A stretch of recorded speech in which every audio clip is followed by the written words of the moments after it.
Need for Speed Carbon ist irgendwie einer der Teile, der gerne mal schief angeguckt wird bei Need for Speed, obwohl er eigentlich ziemlich gut ist. Und wir gucken heute mal, was Carbon denn eigentlich so besonders gemacht hat.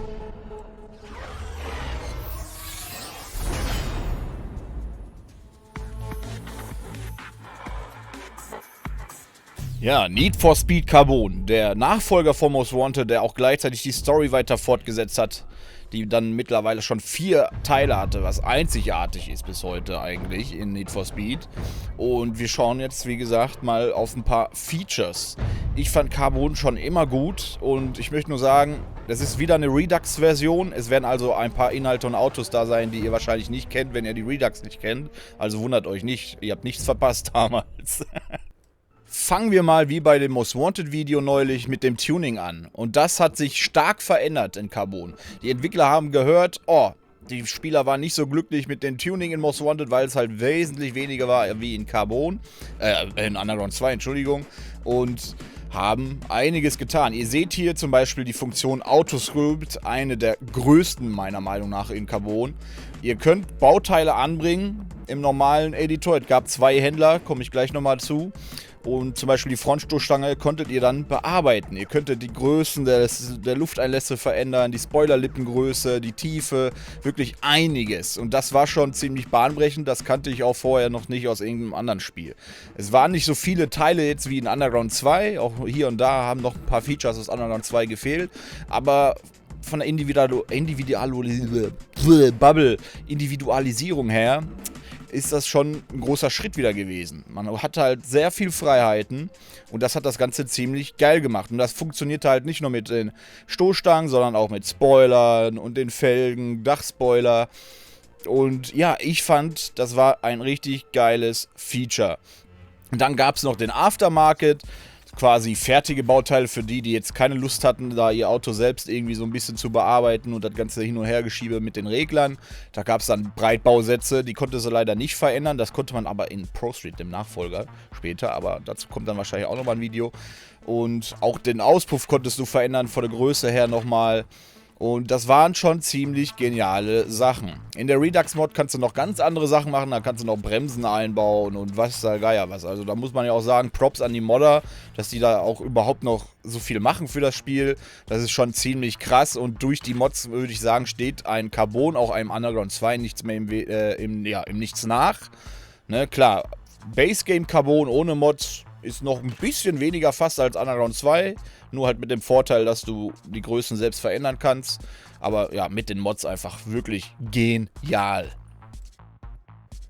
Ja, und ziemlich selbstverständlich natürlich konntet ihr das Auto noch umlackieren, Sticker draufkleben und so weiter, wie man es aus den alten kannte. Aber ihr konntet die auch selbst verschieben und so weiter. Also quasi eigene Designs machen.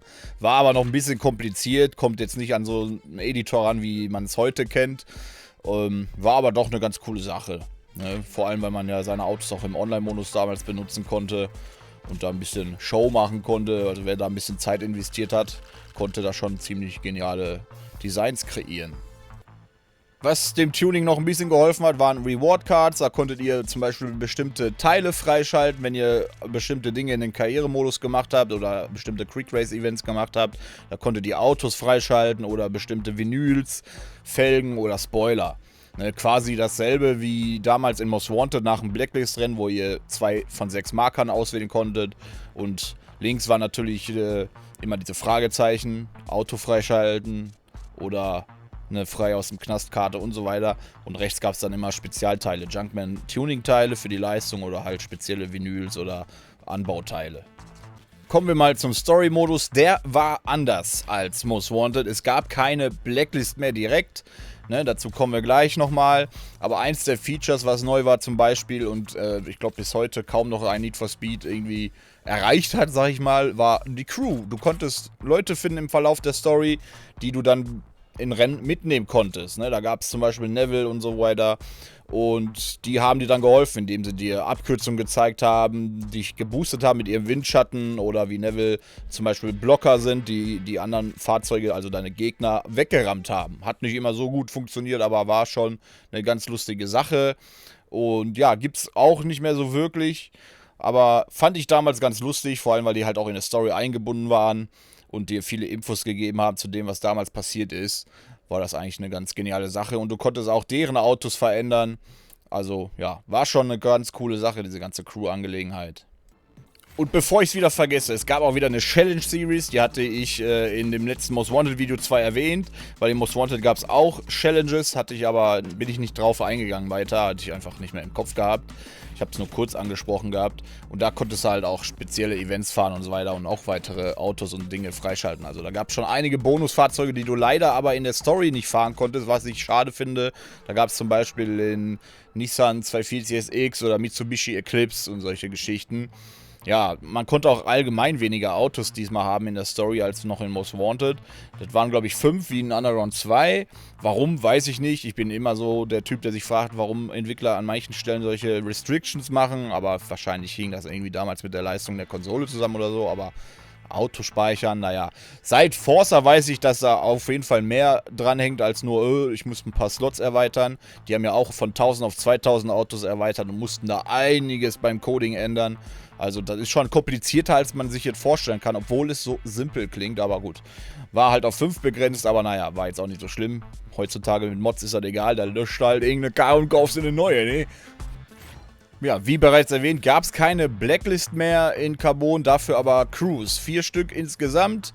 Und für Darius, der war oben in dem roten Bereich, solltest du halt die anderen Stadtteile einnehmen, damit er da seine Ruhe hat. Und dafür musstest du halt auch wieder verschiedene Aufgaben erledigen. Du musstest halt eine Menge Gebiete einnehmen, um den Crewboss dann herauszufordern. Und danach gehörte das Gebiet quasi dir. Es gab noch kleinere Crews, die immer wieder versucht haben, die Gebiete zu übernehmen. Aber die waren eigentlich eher weniger das Problem. Vor allem haben die Rennen, wenn du sie wiederholt hast, dir nur noch $500 da gegeben. Also geldtechnisch war es in Carbon schon ein bisschen kritisch, da überhaupt noch Geld zu farmen, nachdem du Rennen gefahren bist. Wie gesagt, anstatt 5.000 oder 10.000 hast du dann nur noch 500 bekommen. Das war damals ein bisschen krampfhaft, aber es war auch das erste Game in Sachen Need for Speed, welches Mikrotransaktionen hatte. Du konntest quasi Car-Packages kaufen, damit du einige Autos aus bestimmten Klassen umsonst fahren konntest. Zum Beispiel gab es ein Muscle-Car-Paket, ein Exoten-Paket, Tuner-Paket und auch Tuning-Teile-Paket. Also ja, da haben sie schon ein bisschen auf Geld gemacht hier mit EA. Und ja, konnte man machen, aber naja. Die Rennen selbst waren wieder sehr klassisch gehalten, wie man es aus den alten Teilen kannte, mit abgesperrten Strecken. Und was an Carbon besonders war, zumindest die Xbox 360-Version, da gab es auf jeden Fall wesentlich mehr Gegner als zuvor. Also ich glaube, in den meisten Rennen waren um die 8 Gegner, ging aber noch mehr. Und es gab auch, je nachdem, wenn du den Crewboss besiegt hattest, musstest du in der 360-Version ein Massenrennen veranstalten. Da waren dann bis zu 20 Autos drin. Ich hatte schon mal in einem Video gezeigt, was hier alles so möglich ist. Da hatte ich sogar schon 100 Gegnerfahrzeuge am Start gehabt durch eine Mod. Also die Engine hat das irgendwie hingekriegt, frage mich nicht wie. Da hat einer ordentlich rumprogrammiert. Aber an sich waren die Rennen ganz cool. Ne, war kein großer Unterschied. Drag-Rennen gab es nicht mehr. Dafür aber sind die Drift-Rennen geblieben und so weiter. Was aber neu war und den Teil eigentlich so richtig besonders macht, was für mich einfach so der Kernpunkt ist, was Carbon immer wieder in Erinnerung ruft, sind Canyon-Rennen. Ja, Canyon-Rennen waren in erster Linie dazu da, um das finale Rennen gegen einen Crewboss zu fahren, quasi das entscheidende Rennen. Du konntest die aber auch in Quickplay-Events fahren. Und dabei seid ihr wirklich einen Canyon runtergeballert und es ging darum, möglichst gut dran zu bleiben. Ja? Du bekamst also Punkte dafür, wie gut du deinen Gegner verfolgst. Das seht ihr rechts oben an der Anzeige. Die Meta-Anzeige entscheidet quasi, wie viele Punkte du gerade kriegst. Und je näher du dran bist, umso besser. Blau war halt das Beste und Rot war halt schlecht. Bis hin zu, wenn du zu weit zurückgefallen bist, dass du verloren hast, weil du halt zu weit zurückgefallen bist. Oder du konntest auch gewinnen, indem du deinen Gegner überholst. Ja, wenn du lang genug dann vorne geblieben bist, hat er auch automatisch verloren. Er konnte auch verlieren, wenn er halt von der Strecke abgekommen ist. Diese schwarz-gelben Absperrungen konnte man durchbrechen. Nicht nur er, sondern du auch. Also wenn er durchgeflogen bist, war es vorbei, ne? Klar. Man fällt nicht mal eben so ein Canyon runter. Und wenn ihr das Rennen beendet habt, haben die Seiten getauscht quasi. Ihr musstet dann den Gegner entkommen. Und wenn der zu gut dran geblieben ist oder besser als ihr, dann habt ihr all eure Punkte verloren. Denn ne, wenn ihr verfolgt werdet, gehen die Punkte, die ihr vorher gesammelt habt, wieder runter. Ja, und wenn die bei 0 sind, habt ihr verloren. Ihr musstet also wirklich schnell von ihm wegkommen. Und das war ein ziemlich geiles Feature, meine ich. Also diese Rennen sind ziemlich einzigartig, habe ich nie wieder irgendwo gesehen in der Art. Und haben Carbon einfach sehr besonders gemacht. Das war für mich schon immer das Highlight an Carbon, weil die ziemlich spannend waren. Auch die Musik dabei war absolut genial, hat gut gepasst in dieses Canyon-Setting und die konnten auch eine ganz schöne Herausforderung sein. Also die schwersten so waren für mich eigentlich Wolf, nachdem er dann den Lamborghini hatte. Der war relativ schnell, aber auch nicht zu schwer. Und der schlimmste war eigentlich Darius. Da war ja gefühlt Rubberband am Start oder sonst was. Also Darius war eigentlich der schwerste Canyon-Gegner im ganzen Spiel. Kam aber auch darauf an, was für ein Auto du hast. Ne? Weil manche Autos kamen halt nicht so gut durch die Kurven, so, dadurch hast du Zeit verloren. Der Mitsubishi zum Beispiel, der Lancer, der war ganz gut als Tuner, mit dem kamst du relativ schnell durch die Kurven. Oder Muscle Car Dodge Viper, das Ding hatte so eine brutale Beschleunigung, dass du teilweise dran geblieben bist und mit ganz viel Glück ihn sogar überholen konntest, schon nach der ersten Kurve. War auf jeden Fall immer ziemlich spannend. Also beim ersten Durchlauf damals, weiß ich noch, da war ich bei meinem besten Freund. Da haben wir die Nacht durchgezockt mit Energy Drinks aus so einer 2-Liter-Flasche und waren um 7 Uhr morgens immer noch dran und haben Darius nicht besiegt gekriegt. Also das war schon eine ganz wilde Sache. Ich glaube, da habe ich es mit einem Skyline-Versuch gehabt. Und ja, die Canyon-Rennen sind einfach das, was das Spiel in meinen Augen am besondersten macht, weil es das nie wieder gab. Es ist wirklich einzigartig geblieben. Und was man dazu vielleicht auch noch sagen kann, ist, achtet mal auf die Kameraführung. Die ist ja auch anders, als man sie kennt. Ne? Ich finde, Kameraführung ist immer sehr wichtig in einem Rennspiel. Und das war in den Canyon-Rennen zum Beispiel auch ziemlich crazy. Also ganz anders, als man das irgendwie gewohnt ist sonst. Aber es kam irgendwie schon ziemlich geil. Das Auto ließ sich trotzdem gut steuern. Und das hat das Ganze nochmal so ein bisschen unterstützt. Und ja, also wirklich, ich bin fast ein Fanboy von diesen Canyon-Rennen.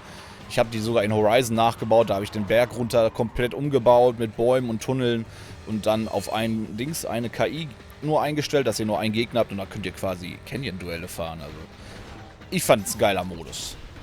Zu guter Letzt haben wir dann natürlich noch die Polizei, die gab es selbstverständlich auch noch in Carbon und die war im Grunde genau wie in Most Wanted. Allerdings wurde verzichtet darauf, Kopfgeld zu haben. Also es gab keine Kopfgeld-Features mehr. Die hatte ich ja ausführlich erklärt in Most Wanted. Und ja, es gab kein Strafregister mehr. Allgemein gab es keine Kopfgeldanzeige. Es gab keine Meilensteine mehr. Also das war komplett weg. Ihr hattet also nur noch die Polizei da als Verfolger. Und das hat den schon so ein bisschen den Effekt genommen. Klar, die waren zwar immer noch so strong wie vorher, aber ja, sie haben euch im Endeffekt nichts mehr gebracht. Ihr brauchtet halt kein Kopfgeld, um einen Crewboss herauszufordern oder irgendwelche Meilensteine. Und ja, ich fliege hier natürlich wieder ein bisschen durch die Gegend. Ich hatte wieder die BAM-Mod drin, auch für Carbon gibt es die. Und die Polizei war halt genau wie in Most Wanted aufgebaut. Auf Stufe 1 hattet ihr halt diese Civic Cruiser. Stufe 2 waren das dann dieselben, nur undercover, also komplett in schwarz. Stufe 3 wieder Pontiac GTOs. Stufe 4 wieder die Undercover GTOs. Dann mit Stufe 5 kamen die Corvettes, die man kennt. Und das war es auch schon. Eine Stufe 6 gab es, glaube ich, gar nicht in Carbon. In der Story auf jeden Fall nicht. Und ja, mit der Mod gab es natürlich noch mehr Stufen. Geht hier bis Stufe 10 wieder. Das sind auch voreingestellte Stufen, die eigentlich im Base-Game sogar sind, aber die wurden halt nicht verwendet. Und ja, in der Mod macht es natürlich mega Spaß, damit rumzuspielen, ne, weil sich da auch wieder verschiedenste Fahrzeuge dann verfolgen in den höheren Stufen. Aber an sich, ja, war da nichts mit Kopfgeld und so weiter. Das hat halt irgendwie gefehlt. Die eine Sache war auch, das war vielleicht sogar noch ein kleines bisschen schlimmer als in Most Wanted, dass du echt Probleme hattest, manchmal die Polizei abzuhängen. Das war irgendwie immer unterschiedlich. Entweder war es super einfach oder du hast sie gerade abgehangen und dann sind vor dir oder so wieder welche gespawnt und du bist die einfach nicht losgeworden. Da gibt es ein ganz lustiges Video auf meinem Kanal über die Challenge-Serie. Da war das eine Event mit dem Camaro SS und da bin ich so hart ausgerastet, weil ich habe wirklich alles gegeben, aber die haben mich nicht in Ruhe gelassen. glaube, da habe ich sogar eine Flasche und dann aus Wut weggeworfen, so eine Plastik-Wasserflasche, und die ist einfach explodiert. Dann war halt so ein Hartplastik, da ist der Boden dann aufgeplatzt und ja, da war noch Wasser drin, ne? Also ganz geiles Video, wenn ich dran denke, hau ich es hier mal in die Anmerkung rein, müsst ihr euch mal reinziehen, wenn ihr Bock habt. Und ja, das war's im Grunde schon. Wie gesagt, die Story wurde weiter erzählt, ne? Dazu gibt es aber einige Videos, da will ich jetzt nicht so weit drauf eingehen, sonst haben wir hier gleich wieder, keine Ahnung, wie lang das Video. Und ja, auf jeden Fall geile Charaktere. In meinen Augen, wie gesagt, die beste Story überhaupt. Ne, die hat sich seit Underground 1 dann bis hierhin durchgezogen und vielleicht sogar noch weiter, ne, aber das sind alles Theorien. Und ja, das ist Need for Speed Carbon. In meinen Augen ein ziemlich gelungenes Spiel eigentlich. Ne, natürlich auch mit dem Unterschied, dass du hier wieder nachts unterwegs warst. In Most Wanted warst du ja tagsüber unterwegs. Aber ich finde, das Spiel hat einen nicht enttäuscht. Also ich fand's gut. Ne? Könnt gerne mal in die Kommentare schreiben, wie ihr es gefunden habt damals oder ob ihr es so auch heute noch abfeiert, ne? Und vielleicht mit Mods und so weiter spielt. Die Mod-Community ist da ja glücklicherweise noch aktiv. Ja, dann gibt es da, glaube ich, gar nicht mehr zu sagen. Und wir sind raus. Ich bedanke mich, wenn ihr euch das ganze Video reingezogen habt. Das ist immer ein sehr guter Support, freut mich. Lasst gerne ein Like da, um den Kanal noch mehr zu supporten. Wenn ihr noch nicht abonniert habt, dann abonniert jetzt. Dann verpasst ihr auch nichts mehr zum Thema Need for Speed. Vor allem, was das Remake und zukünftige Teile angeht. Und wir sind raus an der Stelle. Also dann, danke fürs Zuschauen und auf Wiedersehen.